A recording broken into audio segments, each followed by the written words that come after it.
이 시간 다 함께 조용히 기도하심으로 2026년 3월 30일 고난주간 새벽 기도를 다 함께 들으시겠습니다.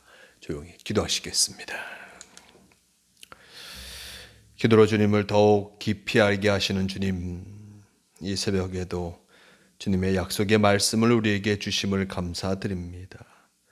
이 시간 고요히 묵상하며 오늘까지 인도하여 주신 주님의 사랑에 감사드리며 인도하심을 받기를 원합니다. 우리가 주님을 믿고 따르며 엄청난 기적을 원하기보다는 삶 속에서 우리와 함께 하시는 주님을 자연스럽게 체험하며 살아가게 도와주시옵소서. 이 새벽 시간에 주님께 기도할 수 있음도 기적입니다. 주님께서 우리를 인도하여 주시지 않으면 우리는 한마디도 주님께 기도 드릴 수가 없습니다. 거룩하신 주님을 닮아 경건한 삶을 살아가게 하여 주시고 우리가 기도함으로 주님이 주시는 복을 받게 도와 주시옵소서.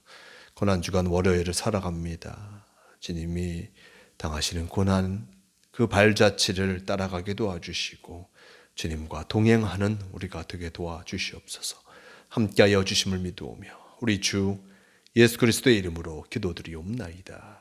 아멘. 다 함께 사도신경으로 신앙 고백하시겠습니다.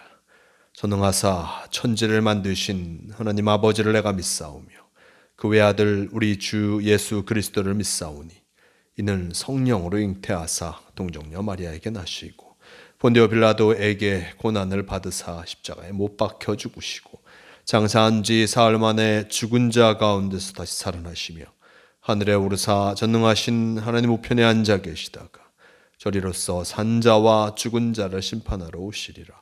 성령을 믿사오며 거룩한 공회와 성도가 서로 교통하는 것과 죄를 사하여 주시는 것과 몸이 다해 사는 것과 영원히 사는 것을 믿사옵나이다. 아멘.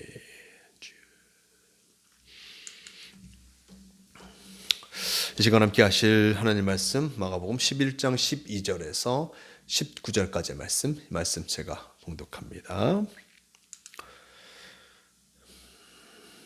이튿날 그들이 베다니에서 나왔을 때에 예수께서 시장하신지라 멀리서 잎사귀 있는 한 무화과 나무를 보시고 혹 그 나무에 무엇이 있을까 하여 가셨더니 가서 보신즉 잎사귀 외에 아무것도 없더라. 이는 무화과의 때가 아님이라. 예수께서 나무에게 말씀하여 이르시되 이제부터 영원토록 사람이 내게서 열매를 따먹지 못하리라 하시니 제자들이 이를 듣더라. 그들이 예루살렘에 들어가니라. 예수께서 성전에 들어가서 성전 안에서 매매하는 자들을 내쫓으시며 돈 바꾸는 자들의 상과 비둘기 파는 자들의 의자를 둘러 엎으시며 아무나 물건을 가지고 성전 안으로 지나다님을 허락하지 아니하시고 이에 가르쳐 이르시되 기록된 바 내 집은 만민이 기도하는 집이라 칭함을 받으리라고 하지 아니하였느냐. 너희는 강도의 소굴을 만들었도다 하시매 대제사장들과 서기관들이 듣고 예수를 어떻게 죽일까 하고 꾀하니 이는 무리가 다 그의 교훈을 놀랍게 여김으로 그를 두려워함일러라. 그리고 날이 저물매 그들이 성 밖으로 나가더라. 아멘. 네, 오늘 말씀 마가복음 11장 12절에서 19절까지의 말씀을 통하여서 성전을 깨끗게 하시다라는 제목으로 함께 말씀을 나누러 갑니다. 오늘 말씀 예수님께서 이제 성전을 향해서 나아가는 그 모습을 말씀 우리에게 보여주고 있습니다. 고난주간 첫 번째 월요일 예수님께서는 성전을 향해서 그 발걸음을 옮겨 나아가시게 됩니다. 베다니에 이르셨던 예수님 아침에 일어나서 가장 먼저 본 곳이 무엇이냐 보면 무화과 나무를 보셨음을 또한 성전 말씀은 우리에게 전해주고 있습니다.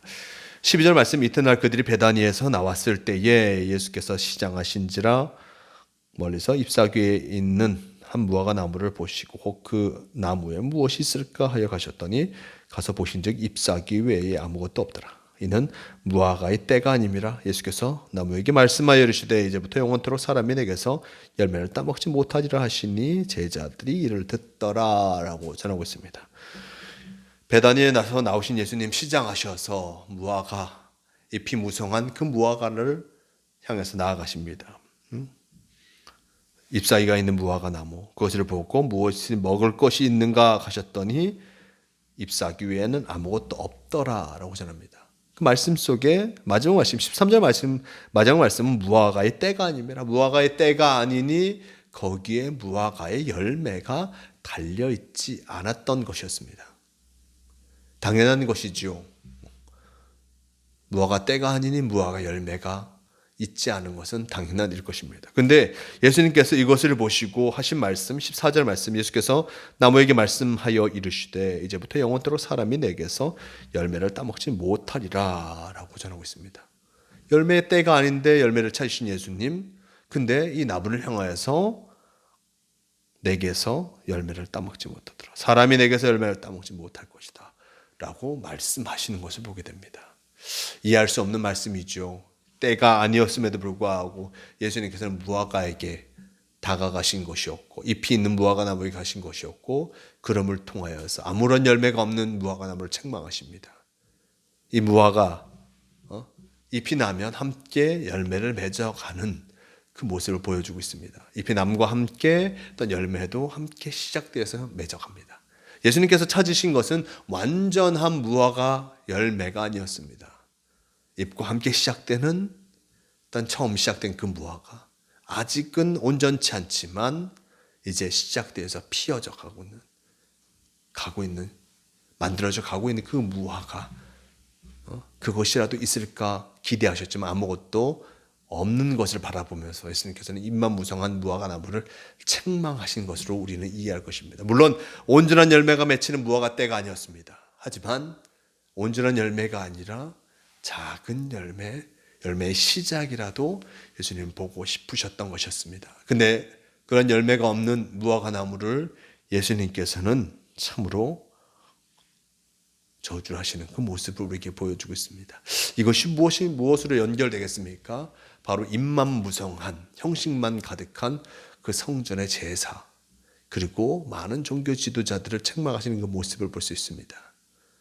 잎만 무성한 무화과 나무, 그리고 여러 종교적인 형식만 가득한 그 성전의 모습, 거기서 참으로 온전한 신앙의 열매가 맺혀져야 함에도 불구하고 열매 없이 그저 잎만 무성한 것, 형식만 가득 차 있는, 하나님은 사라진 채 종교적인 열심 그리고 형식만 가득 차 있는 그 모습을 바라보면서 예수님은 참으로 안타까워 하시는 그 모습을 이 무화과 나무의 말씀을 통해서도 생각해 볼 수 있는 것을 보게 됩니다. 성전이 어떠했습니까? 15절 이하 말씀 속에 보면 성전은 어지러울 수밖에 없었습니다. 혼란스러웠습니다.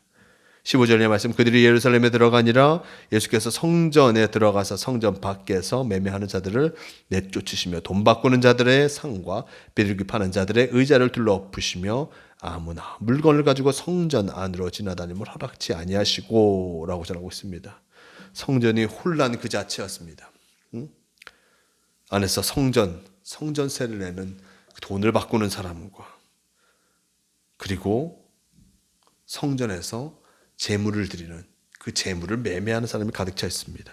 돈 바꾸는 사람, 그리고 물건을 파는 사람, 제물을 파는 사람, 비둘기를 파는 사람, 그들을 향하여서 이 혼란스럽게 하는 이들의 그 모든 것들을 쫓아내시죠. 돈 바꾸는 자들의 상과 비둘기 파는 자들의 의자를 둘러 엎으시며 아무나 물건을 가지고 성전에 지나다님을 허락지 않으셨습니다. 그러면서 17절 말씀, 내 집은 만민이 기도하는 집이라 칭함을 받으리라 하지 아니하느냐. 이 성전은 기도하는 곳이 되어야 할 터인데 참으로 물건 파는 시장과 말씀 속에 나오듯이 강도의 소굴이 되었다라고 말씀하시기까지 하는 것을 보게 됩니다. 성전이 거룩한 곳이요, 성전은 하나님의 모습을 바라보며 그리고 거기서 가는 이렇게 제사 드리는 곳인데 그것이 이렇게 혼란스러워졌음을 바라보면서 예수님은 안타까워하십니다. 하지만 그 성전의 주인인 대제사장과 서기관들은 예수님의 말씀을 듣고 동의할 수 없었습니다. 이 성전이 이루어지기 위해서 제사를 드려야 하고 제사를 드리기 위해서 제물이 필요한데 제물을 손쉽게 살 수 있도록 한 것이 무엇이 잘못인가? 저가 알지 못하여서는 헛소리를 한다 라고 하면서 종교 지도자들은 예수님을 미워할 수밖에 없었습니다. 18절 말씀, 예수를 어떻게 죽일까 하고 꾀하니 이는 무리가 다 그의 교훈을 놀랍게 여김으로 그를 두려워함이로라 라고 전합니다. 예수님을 바라보면서 죽일까, 어떻게 하면 죽일까 꾀하고 있습니다. 저가 우리를 방해하고 있다.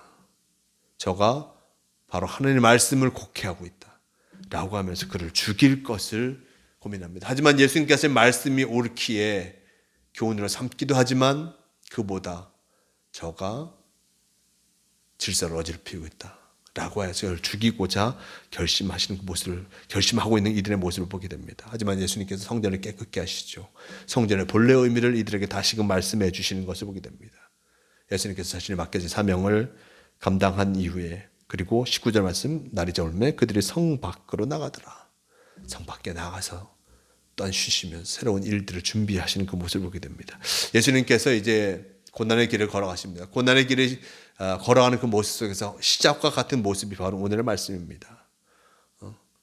대제사장과 서기관들, 그들은 예수님께서 하시는 그 말씀을 받아들일 수 없었습니다. 그러니 결국에는 예수님을 죽일 수밖에 없는 그 상황까지 가게 된 것이었고, 자신들의 일들을 참으로 폄하한 그 모습, 그것을 결코 받아들일 수 없어서 바로 예수님을 죽이기까지 합니다. 이런 안타까운 상황이 이들에게 있는 것입니다. 그리고 인간의 이기심과 시기심이 얼마나 아픈 결과를 가져오는지도 우리는 기억해야 할 것입니다. 주님께서 우리에게 바라시는 것은 무엇이겠습니까? 우리가 변화되어서 참으로 이런 시기심과 질투로부터 떠나 진정 참 사랑의 사람으로 살아가기를 바라고 계심을 잊지 마시길 바랍니다. 이 고난주간 기간 동안 우리의 마음에 있는 헛된 욕심을 내려놓고 진정 주님이 원하시고 주님이 바라시는 그 모습대로 나아감을 통해서 온전한 사랑의 사람으로서, 은혜를 전하는 사람으로서 살아가시는 모두가 되시길 바랍니다. 함께 기도하시겠습니다. 주님 감사합니다. 오늘 말씀 속에 예수님께서 성전을 깨끗게 하시는 그 모습을 바라보게 하시는 감사합니다. 예수님이 십자가에 달리시기 전 성전을 깨끗게 하셨습니다. 성전이 원래 무엇을 위한 곳인가? 바로 만민이 기도하는 집이라 라고 말씀하시며 시장과 같은 성전을 온전케 하신 것을 보게 됩니다. 분명한 목적이 있음에도 불구하고 그것을 행하지 못했던 성전, 그 많은 사람들에게 참으로 큰 경종을 울리는 것을 보게 됩니다. 진짜 우리가 신앙의 모습 속에서 얼마나 진정 온전한 모습으로, 순전한 모습으로 주님의 말씀을 이루어 가고 있는지 돌아보게 하여 주시옵소서. 우리가 부족하여서, 우리가 연약하여서 주님 말씀을 온전히 이루지 못할 때도 많습니다. 하지만 진정 주님이 원하시는 것이 무엇인지 알아 그 뜻을 이루어 가기에 부족함 없는 우리가 되게 도와주시옵소서. 주님께서 오늘도 우리와 함께하여 감사합니다. 주님과 동행하는 이 하루, 이 고난주간 월요일이 되게 도와주시옵소서. 우리를 지키시고 인도하여 주심을 믿으며 우리 주 예수 그리스도의 이름으로 기도드리옵나이다. 아멘. 함께 주기도문 하시겠습니다. 하늘에 계신 우리 아버지여, 이름이 거룩히 여김을 받으시오며 나라가 임하시오며 뜻이 하늘에서 이루어진 것 같이 땅에서도 이루어지이다. 오늘 우리에게 일용할 양식을 주시옵고 우리가 우리에게 죄 지은 자를 사하여 준 것 같이 우리 죄를 사하여 주시옵고 우리를 시험에 들게 하지 마시옵고 다만 악에서 구하시옵소서. 나라와 권세와 영광이 아버지께 영원히 있사옵나이다. 아멘. 오 주님 누우시옵소서. 주님